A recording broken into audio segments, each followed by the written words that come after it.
आज हम इंदिरा गांधी पे बात करेंगे। इंदिरा गांधी की प्रवृत्ति पर चर्चा करेंगे। साथियों, भारत के लोकतांत्रिक इतिहास में जो 25 जून 1975 की रात है, वो एक काली स्याह स्याही से लिखी गई है, जब संविधान का सूरज छिपा दिया गया और भारतवर्ष की जनता को अपने ही चुने हुए नेता के अधीन बंदी कर दिया गया। उस दौर को याद करते हुए आज हम इंदिरा गांधी की तानाशाही प्रवृत्ति पर विमर्श कर रहे हैं। यह केवल एक राजनीतिक भूल नहीं थी, बल्कि एक सुविचारित और पूर्व नियोजित सत्ता केंद्रित मानसिकता का अंतिम और घातक चरण था। यह धारणा प्रचलित है कि इलाहाबाद उच्च न्यायालय के न्यायमूर्ति जगमोहन लाल सिन्हा द्वारा दिए गए निर्णय, जिसमें इंदिरा गांधी के चुनाव को अवैध ठहराया गया, और उसके बाद उठे जयप्रकाश नारायण आंदोलन ने इंदिरा को तानाशाही के लिए बाध्य किया।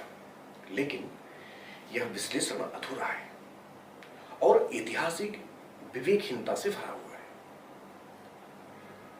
इंदिरा गांधी की तानाशाही प्रवृत्ति की नींव उस दिन पड़ गई थी जब उन्होंने लोकतंत्र की मर्यादाओं को राजनीतिक विवेक की बेड़ियों के रूप में देखना शुरू किया। उनका आचरण एक नारी की उस मनोवृत्ति का उदाहरण है जो किसी भी प्रवृत्ति को अपनी पराकाष्ठा तक पहुंचा सकती है, चाहे वह सेवा हो या अत्याचार, त्याग हो या संग्रह, प्रेम हो या तानाशाही। पंडित नेहरू की तुलना यदि इंदिरा गांधी से की जाए तो यह भली भांति स्पष्ट होता है कि नेहरू एक इंदिरा की तुलना में मर्यादित लोकतंत्र प्रिय व्यक्ति थे, जिनकी सीमाएं थी, चाहे वह सत्ता की लालसा हो, निजी जीवन की भूख हो या वैचारिक कट्टरता। वे लोकलाज से संचालित थे, लेकिन इंदिरा गांधी ने सीमाओं को तिलांजलि दे दी। उनके लिए सत्ता केवल एक उपकरण नहीं, बल्कि साध्य बन चुकी थी। साथ ही उनकी प्रवृत्ति में तानाशाही का बीज शुरुआत से ही था। जैसे ही उन्होंने 1971 में प्रचंड बहुमत हासिल किया, तो उन्होंने अपने अधिकारों को सर्वोच्च बना देने की योजना पर कार्य शुरू कर दिया। मौलिक अधिकारों को सीमित करने, संविधान में मनमाने संशोधन करने और सर्वोच्च न्यायालय तक को अपने अधीन लाने का प्रयास उसी मानसिकता का प्रमाण है।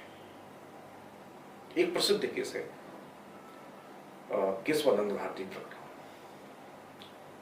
यह इसका सबसे बड़ा उदाहरण है, जिसमें सुप्रीम कोर्ट के ऐतिहासिक निर्णय के ठीक बाद तत्कालीन मुख्य न्यायाधीश को हटाकर अपने समर्थक जस्टिस A.N. रे को प्रमुख बना देना यह दर्शाता है कि इंदिरा गांधी न्यायपालिका को भी एक उपकरण से अधिक नहीं समझती थी। कहने को तो न्यायपालिका एक स्वतंत्र बॉडी है, लेकिन अपनी तानाशाही प्रवृत्ति के कारण इंदिरा ने लोकतंत्र के इस तीसरे स्तंभ की भी स्वतंत्रता को बाधित कर दिया। सवाल उठता है कि मौलिक अधिकारों और राष्ट्रपति के संवैधानिक अधिकारों को नष्ट करने की उस समय आवश्यकता क्या थी? यह कोई तत्कालिक प्रतिक्रिया नहीं थी, बल्कि वर्षों से पनप रही एक योजना थी, जिसका उद्देश्य भारत में लोकतंत्र के मुखौटे के नीचे तानाशाही के शासन को स्थापित करना था।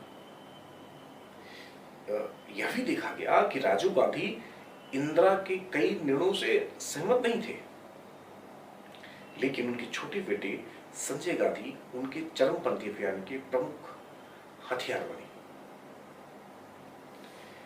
चाहे नसबंदी हो या झुग्गियों को तोड़ना या मीडिया के ऊपर सेंसरशिप चलाना और युवाओं की राजनीतिक दिशा को या संगठनात्मक गुंडागर्दी में बदल देना, यह सब उसी मानसिकता के उपोत्पाद थे। और दुखद यह है कि कई लोग आज भी संजय गांधी की इन कृतियों को साहसिक कदम कहकर उनका महिमा मंडन करते हैं, जबकि उनके इस कृत्य की आलोचना होनी चाहिए थी।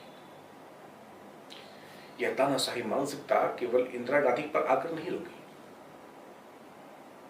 इंदिरा के बाद सोनिया गांधी ने उसे वंशवाद की राजनीतिक विरासत को आगे बढ़ाया।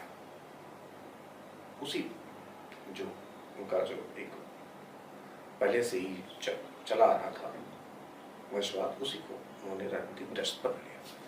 कांग्रेस का केंद्रीय नेतृत्व परिवार तक सीमित कर दिया गया। पार्टी में स्वतंत्र सोच को जो है वो हतोत्साहित किया गया। राहुल गांधी जैसे एक अपरिपक्व नेतृत्व को जबरन प्रोजेक्ट करना, ये सभी उसी प्रवृत्ति के संकेतक हैं। इतिहासकारों और विश्लेषकों की जिम्मेदारी है कि वे तथ्यों को केवल घटनाओं के आधार पर नहीं, प्रवृत्तियों के आधार पर विश्लेषित करें।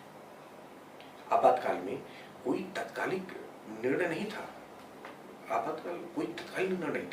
वह तानाशाही मानसिकता का उद्घोष था जो वर्षों से इंदिरा गांधी के व्यक्तित्व में पल रहा था। इसे केवल राजनीतिक भूल या स्थिति की मजबूरी कहना भारत के लोकतांत्रिक विवेक का अपमान होगा। आज आवश्यकता इस बात की है कि इंदिरा गांधी की उस प्रवृत्ति को पहचानें और उससे जुड़ी समकालीन प्रवृत्तियों को समय रहते चिन्हित करें। लोकतंत्र की रक्षा केवल चुनाव जीतने से नहीं होती है। हमारी जिम्मेदारी वही नहीं खत्म हो जाती एक नागरिक के तौर पर, बल्कि विचारों की शुद्धता, संवैधानिक मर्यादा और व्यक्ति से ऊपर व्यवस्था की प्रतिष्ठा बनाए रखने से होती है। जो भी चुने हुए प्रतिनिधि जाते हैं उनको इस बात का ख्याल रखना चाहिए कि व्यवस्था हरदम व्यक्ति से ऊपर होती है। व्यक्ति व्यवस्था को कैप्चर करने की कोशिश ना करे, नहीं करनी चाहिए। तानाशाही के विरुद्ध यह चेतावनी आज भी उतनी ही आवश्यक है जितनी 1975 में थी, क्योंकि यदि हम अतीत से नहीं सीखते हैं तो फिर भविष्य वही अतीत बन जाता है। धन्यवाद। नमस्कार।